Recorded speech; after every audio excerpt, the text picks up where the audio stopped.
ছেড়ে কেন চলে যাচ্ছেন ম্যাম? কি করবো বল, আমার তো বয়স হয়েছে নাকি, আমাকে তো রিটায়ারমেন্ট করতেই হবে না। কিন্তু তোরা এইভাবে কান্নাকাটি করছিস কেন? তোরা যদি এইভাবে কান্নাকাটি করিস তাহলে আমি কি করে স্কুল থেকে যাবো বলতো? ছাত্রছাত্রীরা তোমাদের জানানো হচ্ছে যে তোমরা এত কান্নাকাটি করো না, নাহলে বাসমামতি ম্যান তো যেতে পারবেন না নাকি, ওদের একটু কষ্ট হচ্ছে। বাসমামতি ম্যানের ফেয়ার হলের জন্য আজকে নবম শ্রেণীর একটা মেয়ে ডান্স পরিবেশন করতে আসছে।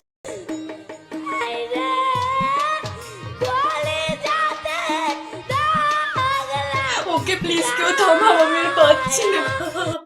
ঠিক আছে, সবাইকে গুড বাই আমার থেকে। ম্যাম আপনি যাবেন না ম্যাম। ম্যাম বাস আছে আমাদের স্কুলে ফেয়ারওয়েল যেভাবে হয়। আমি জানি বাচ্চারা, আমি তোমাদেরকে অনেক মেরেছি, অনেক ধরেছি, তোমরা পড়া পারলেও মেরেছি, তোমরা পড়া না পারলেও মেরেছি, কিন্তু আজকে আমি সবার কাছে হাত জোর করে ক্ষমা চাওয়ার কোনো প্রশ্নই ওঠে না। যাই হোক, আজকে আমার লাস্ট ডে। ঠিক কথা বলিনি আমি, ঠিক কথা বলিনি। গাধার বাচ্চাগুলো, তোরা কি করে শুনছিস না? ম্যাম বলে আপনি কেমন হয়েছে বলো? আপনারা এখানে চা বিস্কুট খেতে আসছেন, স্টুডেন্টকে একটু বোঝাতে পারছেন না? এই চুপ কর, ম্যামের ফেয়ারওয়েলের জন্য ক্লাস 8 এর একটা মেয়ে ডান্স করতে আসছে। ইস, মেয়েটা আমার শোকে কেঁদে কেঁদে নাক শুয়ে সর্দি লাগিয়ে বেড়েছে ম্যাম। ওর 12 মাসে সর্দি।